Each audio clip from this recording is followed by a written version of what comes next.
Well, it's the start of a new day, and I'm trying to get into the habit of getting up a little earlier, so it's probably about 3 or 4 hours earlier than I used to get up, so we'll get there.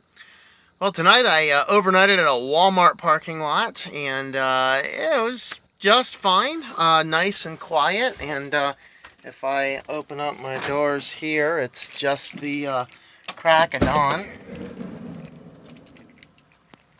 Not a lot going on out there right now. Now, it's not quite football season yet, but there's two other RVs here and a bunch of work vans as well, and so we're just gonna go ahead and get started. And what we're gonna do first is, before I even do coffee or anything, I'm gonna prepare the van, get the shades over here, make sure everything is secured down, get a shave, and then I'm gonna head on over about a mile or so from here. There's going to be a spot where there's access to state game lands, and there's a little parking area there, and I should have good cellular there. So I'm going to park there for a few hours, get a little work done, and get some chores done around the van. But let's go ahead and start with the shave. So this is my regular morning routine. Just clean up the bed, make sure things are fairly neat. Take off and roll up the shades there. They are magnetic. And then we're going to open up the insulated curtain between the cab and the living space. And then I have all of these nice reflectics that are cut specifically to the size of the van windows. Those ones are for the side windows, and then we have the front windshield as well. You also need to make sure that everything is in proper place, and there we have it. The kitties, they're kind of in their spots getting ready for the morning. At this point, we're going to pull out of the Walmart parking lot, and just about a mile or so down the way here, maybe it's closer to 2 miles, I guess, there's going to be a really nice pullover and a parking spot, good clear open view of the sky right on the interstate corridor, good internet, good clean sky, but still somewhat back in the woods. I did find there were more people back here than I thought, but nevertheless, it was a great place to do my first half of the day, get some work done, cook up some breakfast, and really enjoy the morning, waking up with all that fog and seeing that pass by. Well, here's the spot that I found. Kind of overlooks the highway down there. That's I-99 heading up towards Bellefonte area, heading towards the I-80 exchange. This is one of the two spots. There's another one just a little bit further down the road, just beyond those clump of trees. I stopped at this one. That one's more private, but this one I stopped at because it has a clearer view of the sky, and we're set to not get a lot of sunlight today. And so it's already hazy. You can see the sun's up there, but it's really hazy. It's cloudy. We're starting to get the storm for the hurricane that's going through Louisiana right now. And so I needed to get somewhere where I'll get a clearer view of the sky and get as much power as we can. Now, today I have to watch my power. Right now we're drawing in 2.9 amps at about just under 40 volts. So so far, right now, we're effectively completely full. But we're not going to get as much sun as we have gotten recently, so we're going to be cooking today with gas. On the menu this morning is going to be, well, first, of course, coffee. And then we're going to do a ham, egg, cheese sandwich. Now, I use this big pan to cook my coffee, boil up my water for my coffee, because it's going to heat a lot faster than a smaller pan.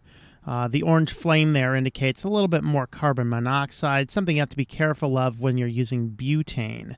The propane does not produce quite as much carbon monoxide. I've never set off my alarm on propane, but I have set off my CO alarm on butane.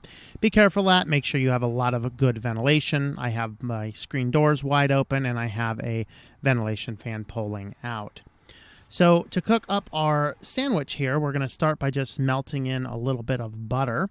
And while that is melting up, we're going to mix some eggs together here.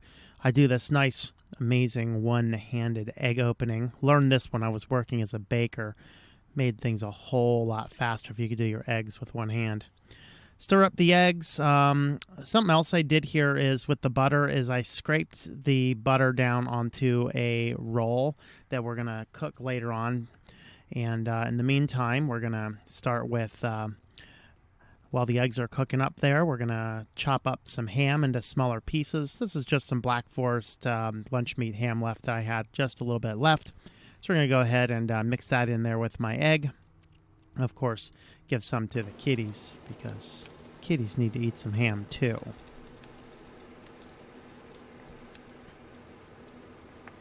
Well, back to work. We heated up the bun on the corner of the pan, and now we're just going to put everything else in there.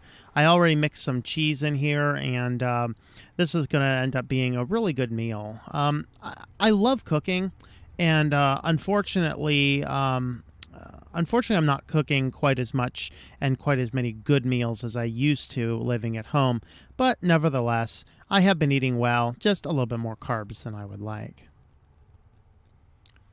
Breakfast was absolutely amazing, and it's actually time now to take a hike. We're walking down here in the Better Springs Fish Hatchery area, and I've been down here many times before, and I've hiked on all the trails. All right, so this is kind of where we are, Spring Creek Canyon. Very nice little place. Not a lot of little hikes. Unlike the hike we did a few weeks ago, this one I've actually been all over. There is a fish hatchery down that road. We could go down. I'm not sure we're going to do that today. Mostly I really only have about half hour or so of time right now to record before we move on. But here's just a lot of little stuff. So this is Rock Iron Works. So there was actually an iron ore mine right here. So you can see the little bridge right there where we're at. This one right here is actually this bridge. It's over there. A lot of this is grown up, but this was all iron ore mining stuff. It's been grown back over, of course. But there's a lot of iron down here, as I had said in the previous video. This is Spring Creek down here. And there's the fish hatchery actually releases fish down, and they come down through this little chamber. So this little stream is completely full of trout. Usually rainbow and brown trout is mostly what they use over here. And if I can get down here, we might actually be able to see some fish. You know what? We're not going to, because that is a giant poison ivy plant. And while I'm not usually susceptible to poison ivy, I'm not going to risk it. We'll see if we can see some fish somewhere else.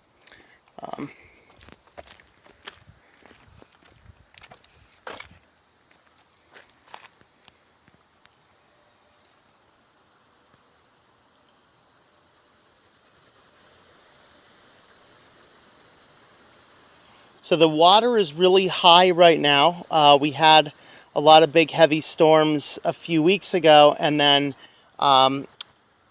it's supposed to start flash flooding in just about 3 hours from now. So this will be really fun in a little bit.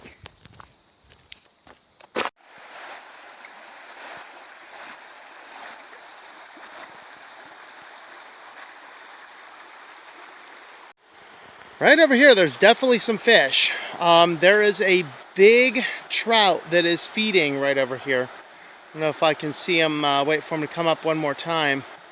He looked probably maybe about a foot long or so trout. I couldn't see if it was a rainbow or a brown. Oh, there's one surfaced over there. I don't know if the film will pick that up. Oh, he's huge. He's a brown trout. He's probably 18-inch actually.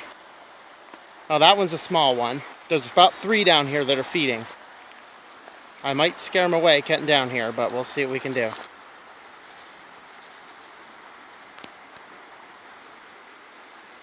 Got to come up again. There he is. That one's a small one. There's a big one and 2 small ones over here. I think I scared the big one away. Oh, wait, there's another one. He's about to come up. Right by that rock you should see on your left there. Boom! See him?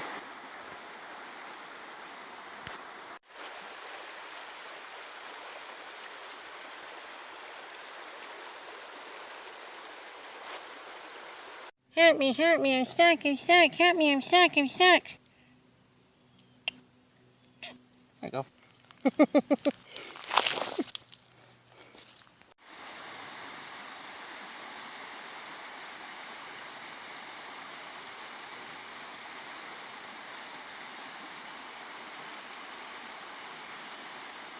Those right there are the fish from the hatchery I'm talking about. You can see two of them right there. Those are about, I'd say, 18-inch rainbow trouts. I don't think I can zoom in anymore. You can kind of see two of them chilling there. So those came out of the hatchery. You can't fish in this part. There's a barbed wire fence, or not barbed wire, but there's a chain link fence here. You can't fish in this little stream part, obviously. There's another one I can see. The camera won't be able to pick that one out. But yeah, there's a lot of cool fish in this thing here. Huge trout. So I hope you enjoyed the section down here at the Spring Creek Canyon. Very excellent place. We're going to wrap up here with some plants that you'll find down here. In addition to the massive poison ivy bush, this one you're looking at now is echinacea. It's the treatment that you'd use. This is bee balm or bergamot, used as the flavoring in Earl Grey tea. Same plant as the first plant that was listed there. This is the flowers. You'll see those. This one is a stinging nettle. This plant will sting you like a bee. It's not the orange flower. This one has like a purplish flowers. There's a nice little white pine tree in the middle there, covered in ivy. Very beautiful looking tree up here. And over here, these are some jewel weeds, or sometimes called touch-me-nots. These are all just a small sampling of some of the plants that you'll find down here as well, in addition to all of the fish that you'll find. Well, I hope you enjoyed this one here. We're going to wrap up this video at this point right here. Thanks.